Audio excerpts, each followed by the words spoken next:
প্রার্থী হিসাবে যোগ্য এবং সৎ তাকে ভোট দিলে সৎ এবং যোগ্য প্রার্থীকে ভোট দেওয়া হবে। এটা আপনার বিবেককে আপনি জিজ্ঞাসা করবেন। ভোট শব্দ হচ্ছে মত।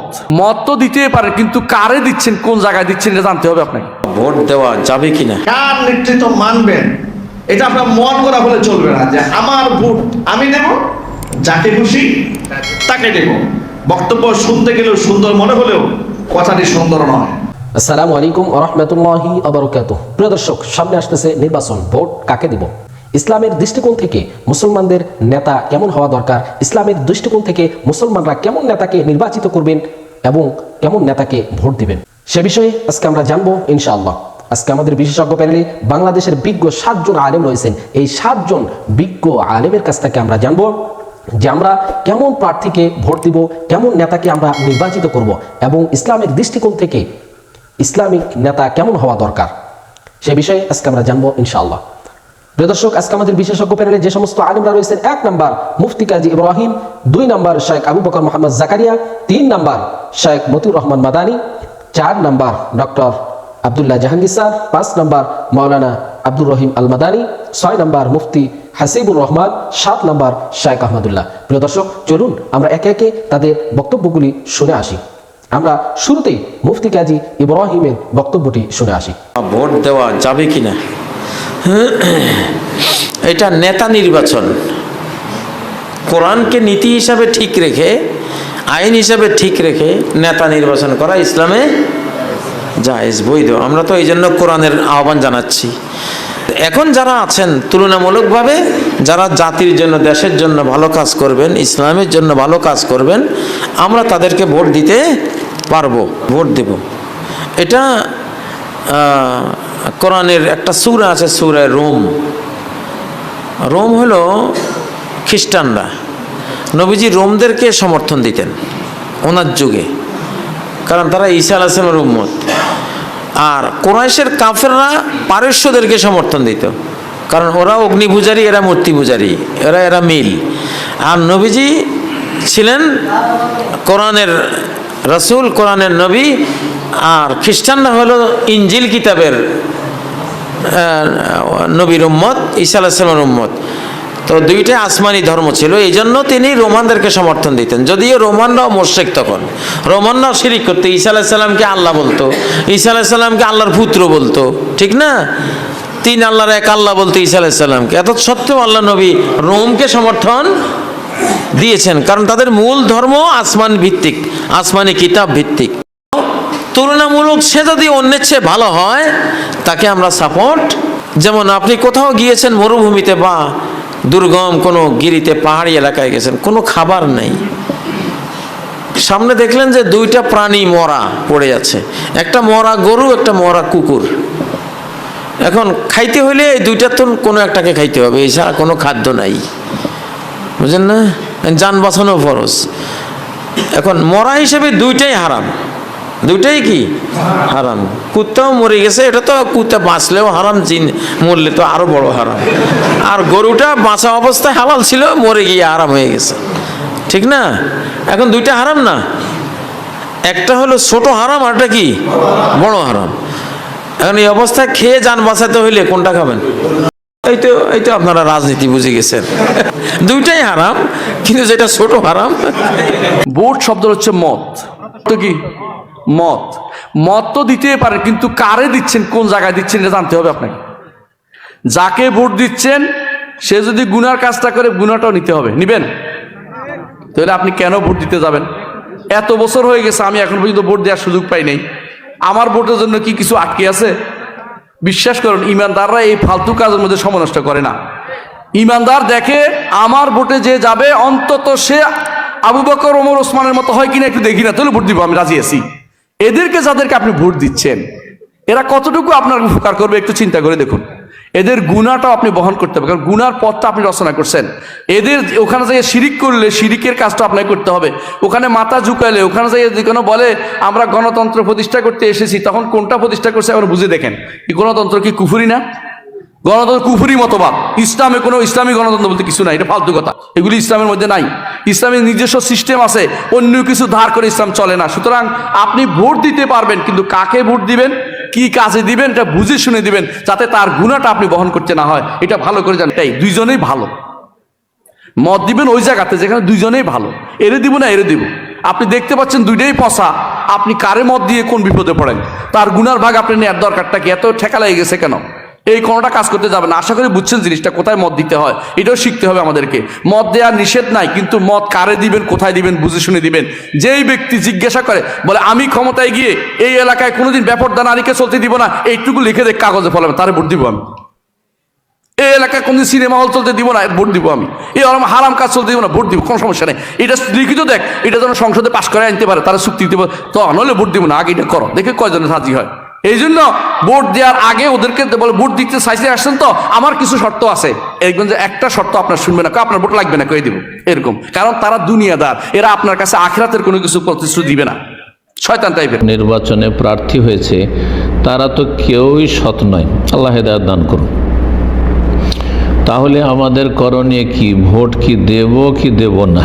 জি, ভোট দেওয়ার ক্ষেত্রে দেখবেন যে ভোট দিলে ইসলাম এবং মুসলিমদের, যে দেশে বাস করছেন সেই দেশে মুসলিমদের বৃহৎ স্বার্থ ভোট দেওয়াতে রয়েছে না ভোট বয়কট করা রয়েছে। যদি দেখেন ভোট বয়কট করলে মুসলিম জাতির বেশি ফায়দা রয়েছে, ইসলামের ফায়দা রয়েছে, তাহলে করবেন, ভোট বয়কট করা যায়। যদি দেখেন যে ভোট বয়কট করলে দেখা যাচ্ছে যে আরও খারাপ লোকগুলি চলে যাবে, বা খারাপ দল যেটি ইসলাম বিদ্বেষী, ইসলামের শত্রু দল, সেটি চলে আসবে, তাহলে তখন ভোট দেবেন। ভোট দেওয়ার ক্ষেত্রে যারা নির্বাচনে ইলেকশনে দাঁড়িয়েছে, প্রার্থী হয়েছে, তারা প্রায় সব অসৎ। আপনি যদি বলেন কেউ সৎ নয়, হতে পারে কেউ সৎ আছে, তবে সবাই একই স্তরের নয়। কেউ হয়তো খুব খারাপ, আর কেউ হয়তো খারাপ।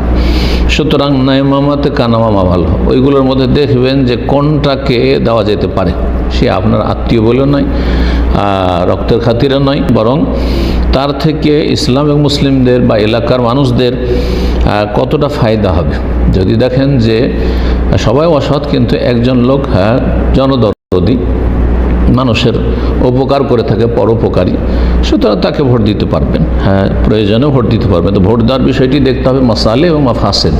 ভোট দেওয়ায় উপকারিতা রয়েছে না অপকারিতা রয়েছে, বৃহৎ স্বার্থ কিসে রয়েছে, এই বিষয়টি অবশ্যই সেখানকার ওলামায়ে কেরামদেরকে বিবেচনা করতে হবে, এবং সেখানকার জনগণ ওলামায়ে কেরামদের কাছ থেকে দিক নির্দেশনা নেবে। ভোট না দিলে কোনো গুণা, ভোট দেওয়া আপনার অধিকার, এই অধিকার প্রয়োগ করা কেউ ফরজ করেনি। জি, আপনার অধিকার আপনি প্রয়োগ করলেন, আপনার কোনো হক আছে, যদি বলেন আমি হক নেব না, কোনো অসুবিধা নেই। সুতরাং এই ক্ষেত্রে অনেকে বিভ্রান্ত করে, আর আপনার নাগরিক হিসেবে ভোট দেওয়া আপনার ন্যায্য অধিকার, সুতরাং ভোট না দেন তো আপনি অন্যায় কাজ করেন না, মোটে অন্যায় কাজ না।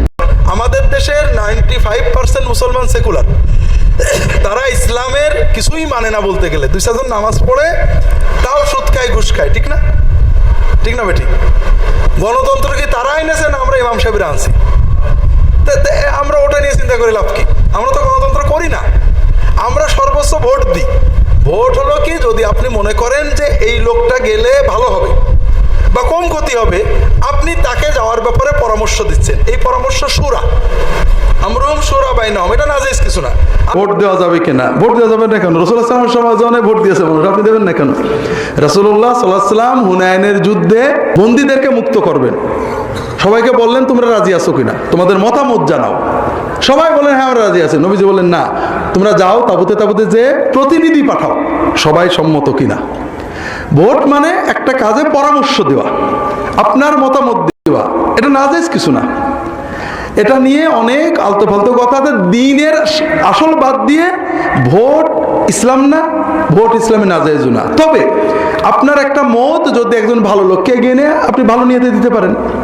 আপনি যদি মনে করেন কাউ ভোট দেওয়ার মতো নেই, দেবেন না। নামাজের মধ্যে একজন কি লাগে?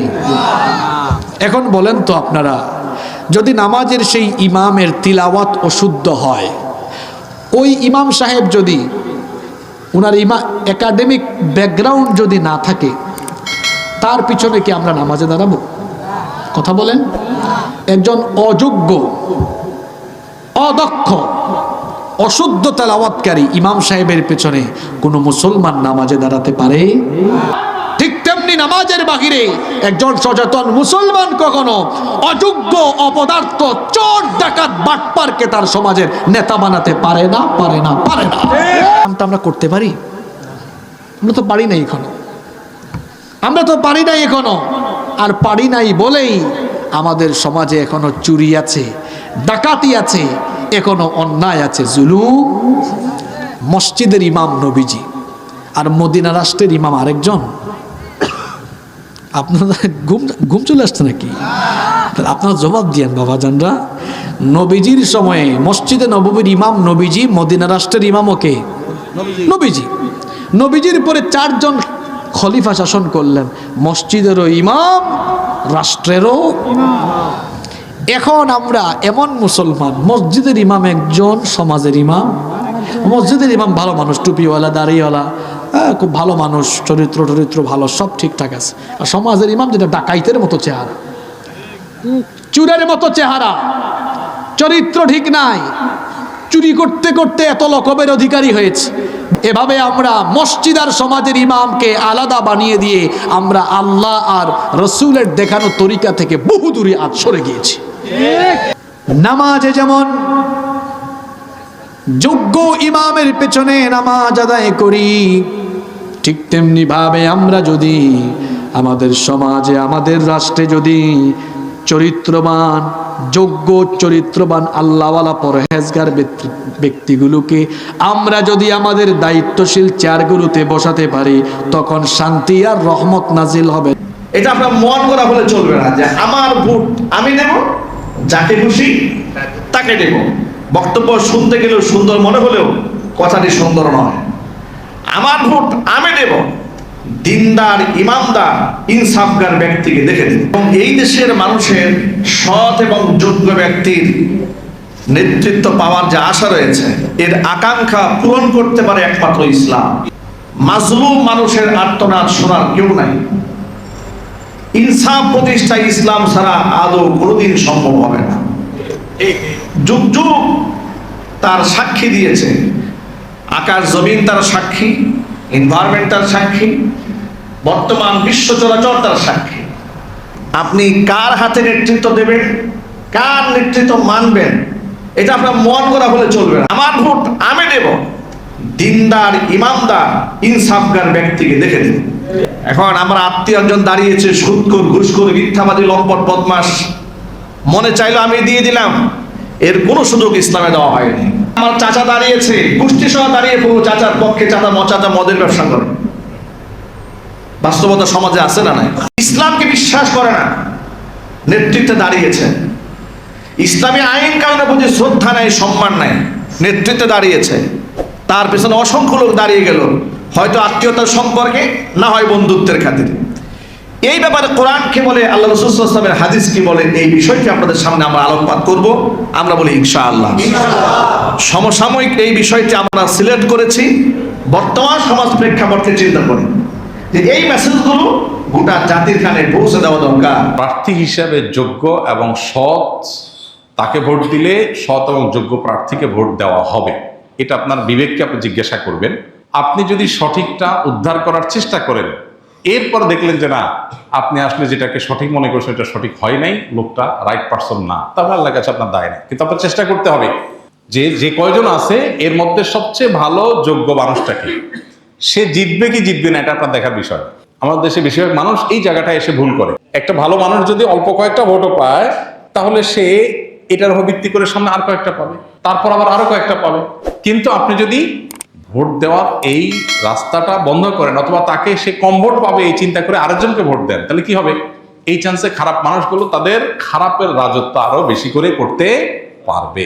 কেউ জিতুক সেটা আপনি চাইতে পারেন, কিন্তু জিতানো আপনার দায়িত্ব না। আল্লাহর কাছে দায়িত্ব হলো, আপনার কাছে মতামত চাওয়া হয়েছে, আপনি মত দেওয়ার সময় সবচেয়ে ভালো উপযুক্ত ব্যক্তির পক্ষে মত আপনি দিবেন। এই লোককে ভোট দিলে আপনার ঈমান, আমল, ইসলামের স্বার্থ, মুসলিম উম্মার স্বার্থ সংরক্ষিত হবে।